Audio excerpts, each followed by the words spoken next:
that they can't put a flag meme on one of their Facebook pages or they get arrested, which is what happened in Germany. Yeah.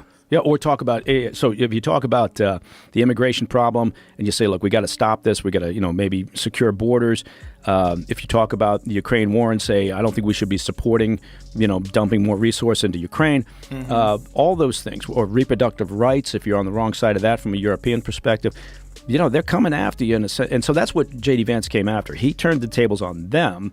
Have no doubt that we will rebuild Britain with wealth created in every community, our NHS back on its feet facing the future, secure borders, safer streets, everyone treated with dignity and respect at work, the opportunity of clean British power cutting your energy bills for good.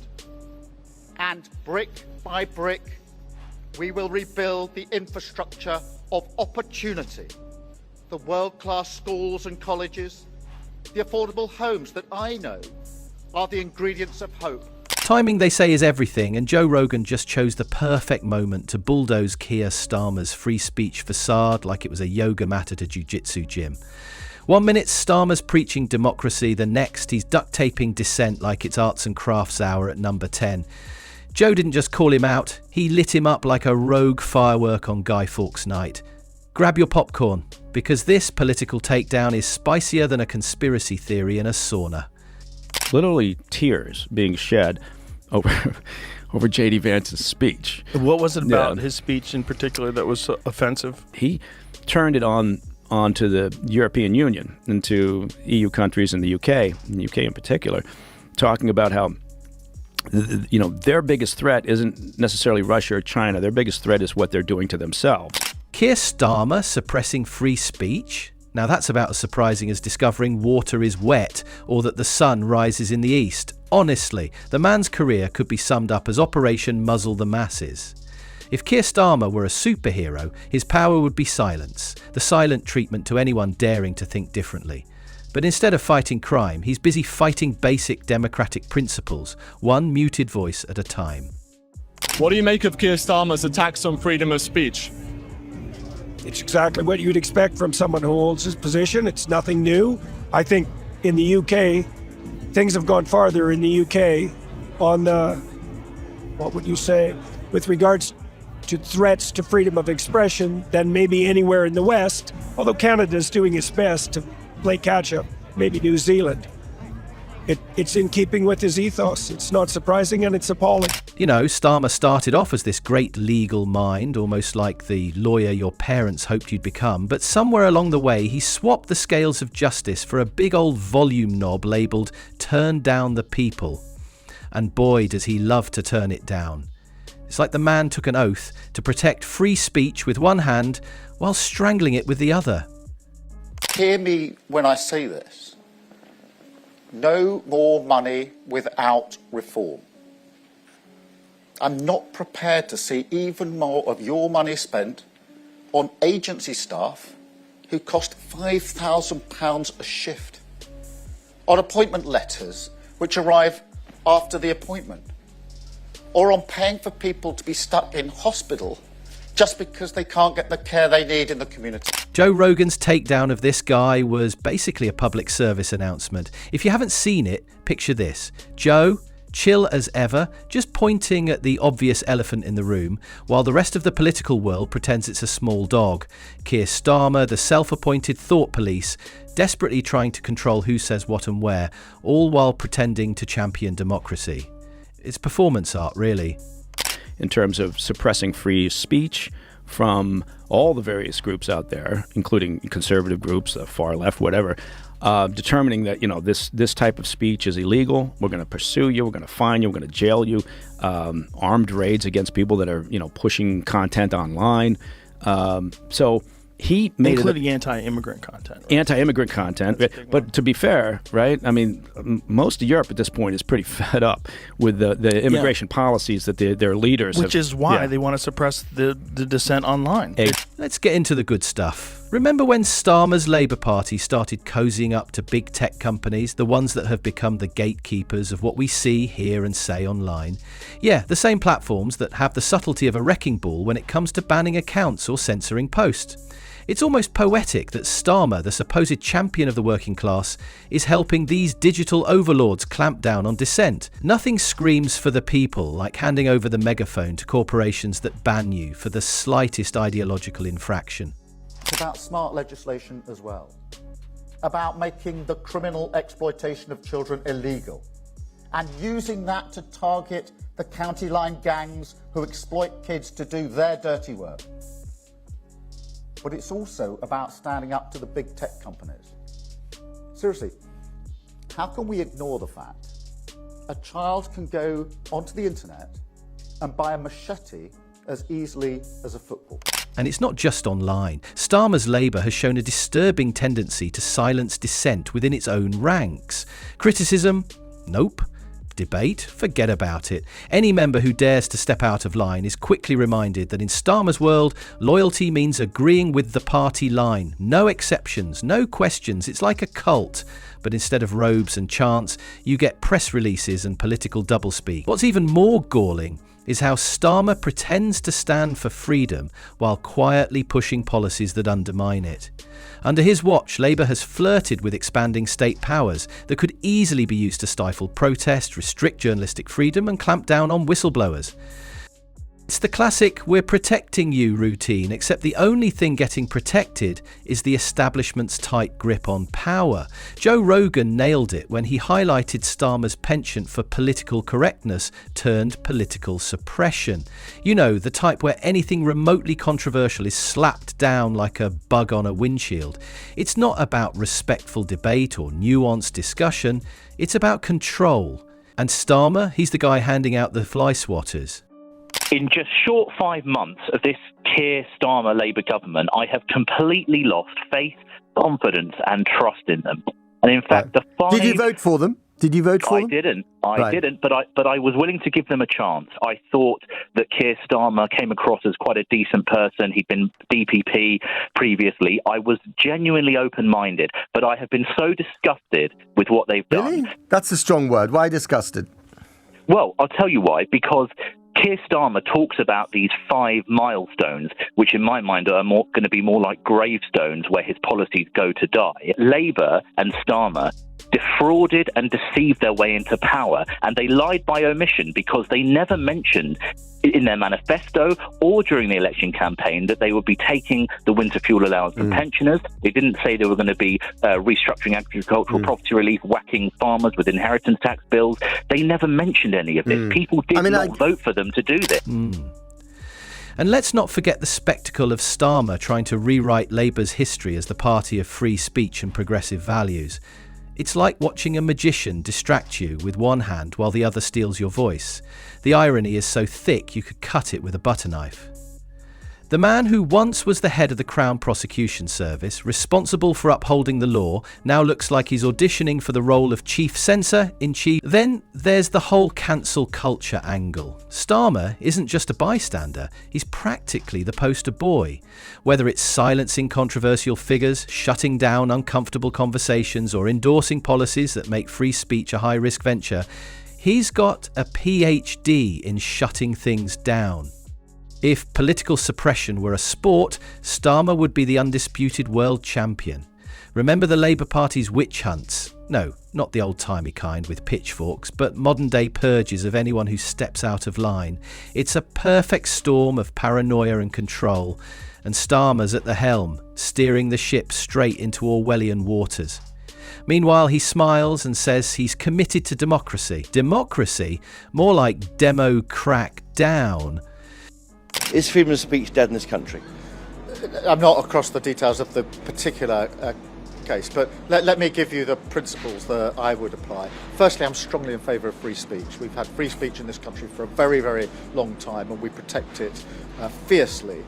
I'm equally, though, against incitement to violence against other people. That has long been an offence in our country, and rightly so. And so I say, don't know the details of this case, but free speech, yes. Incitement to violence, no. It's just a bizarro world when you are letting out of prison actual criminals to replace them with people who have said some hurty words on social media. 60-year-old women. The stuff they said wasn't very nice, but people say that. No, but all that's the the thing. It's the whole thing about free speech. You are free to offend people. You can't give offence to people. Somebody can only take offence. You could sit there right now and abuse me for 5 minutes verbally, and it's my choice whether I get upset about it or I just go, actually, you're being a bit of an idiot. I'm going to ignore that and crack on. That's how life should be. And here's the kicker. Starmer's suppression isn't just about politics. It's about image management. He's terrified that if people actually started talking and thinking freely, they might realise how little substance his leadership has.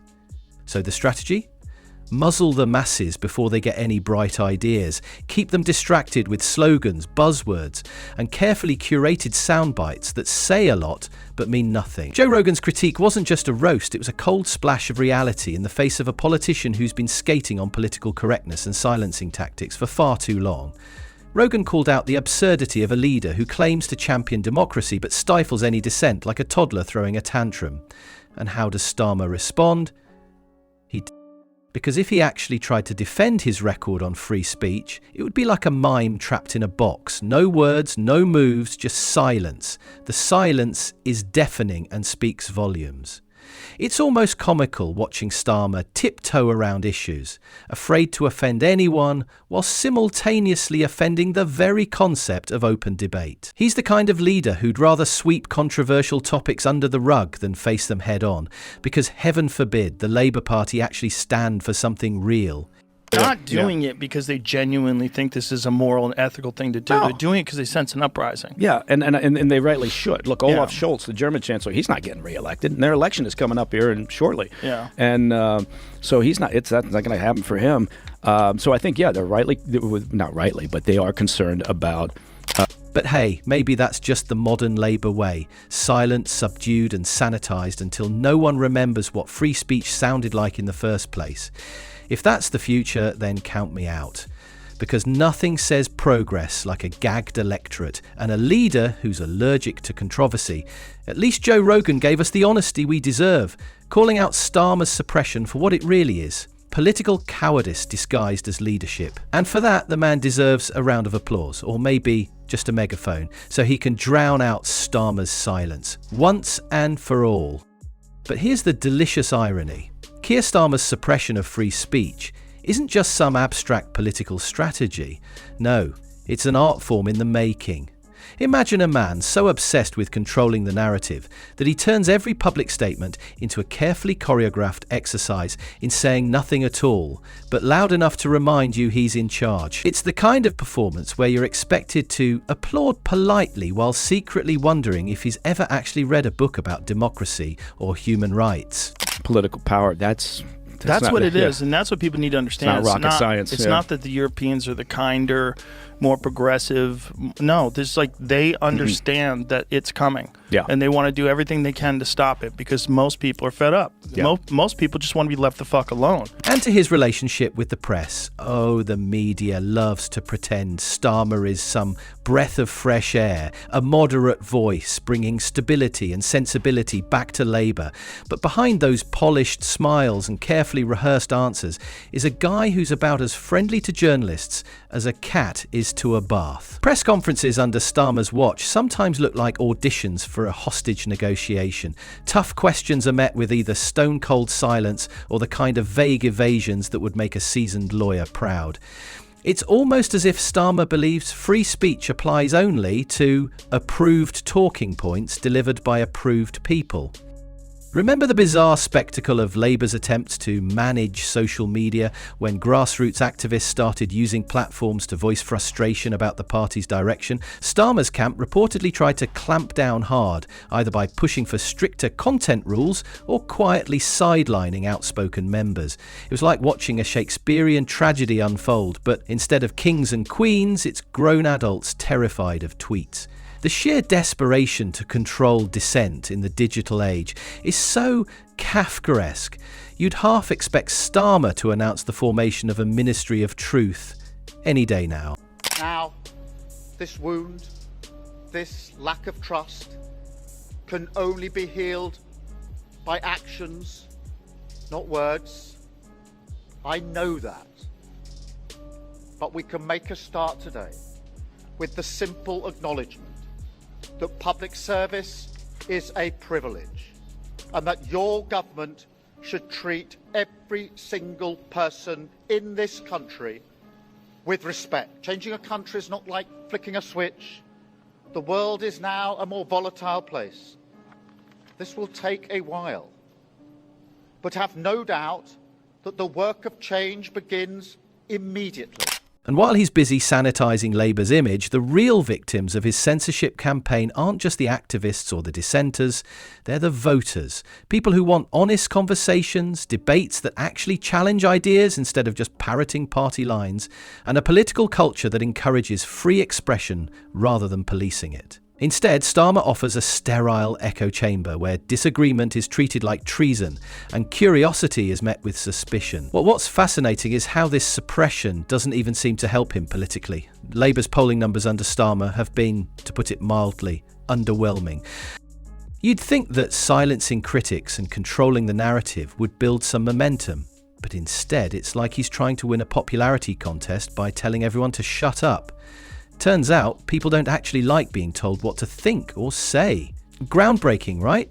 Joe Rogan's exposé wasn't just some rant, it was a spotlight on a leadership style that's out of step with a modern open society. Rogan made it clear that Starmer's version of democracy is more about scripted performances and less about genuine engagement. It's almost as if Starmer's trying to audition for the role of Politician of the Year in a dystopian novel, where free speech is a relic and conformity is king. You're seeing it now in England where people are getting arrested for tweets. Yeah. There's something like 4,000 people have been arrested in England where they've said things online that people find to be a hateful thing or a problematic thing. And I think it's only 200 in Russia. Oh, wow. Yeah. Digging deeper, we see that Starmer's suppressive tendencies extend into Labour's handling of internal party democracy. There's been plenty of reports about grassroots members feeling sidelined, about policy discussions being hijacked by the top brass, and about the leadership's intolerance for any form of rebellion. The party isn't exactly bursting at the seams with vibrant debate or diversity of thought. Instead, it's more like a top-down monologue, where the only acceptable response is applause. And here's the kicker. Starmer's silence on free speech issues outside his immediate political convenience is deafening. When other voices, especially on the left, get attacked or silenced, his lips stay firmly sealed. You'd think the leader of a party that once prided itself on championing the marginalised would at least defend the principle of free expression. But nope, Starmer's definition of free speech apparently ends right where criticism of his leadership begins. Joe Rogan's sharp critique highlights this glaring hypocrisy. The man who once prosecuted cases defending justice now appears to prosecute the idea of open dialogue itself. He's turned the idea of safe spaces into a political doctrine. Safe spaces from criticism, from uncomfortable opinions, and from the messy reality of democracy. Appeals to their citizens. That's the thing. The citizens say, this is the way we want our government to talk. Yeah. And I think it's funny because a lot of people on, there's a lot of people on social media right now going, oh my God, you don't realize how hated, you are now as Americans, and the U.S. is so hated. And I think, I spent most of my time overseas, right? And most people are going, yeah, it seems like it's common sense. And you know what else is deliciously ironic? Starmer's obsession with controlling speech and narrative might actually be his downfall, because nothing screams insecurity louder than a politician who's afraid of words, afraid that a little honest conversation might reveal the cracks in his armour, afraid that the public might actually listen to voices outside the carefully curated bubble. So next time someone tells you Starmer is the fresh face of British politics, just remember, behind that calm exterior is a man terrified of noise, especially the noise of free, uncensored speech. And that, my friends, is the real story Joe Rogan exposed, a leader who fears democracy so much he'd rather silence it altogether. Welcome to the quiet revolution of Keir Starmer. Spoiler alert, it's a revolution nobody's allowed to talk about.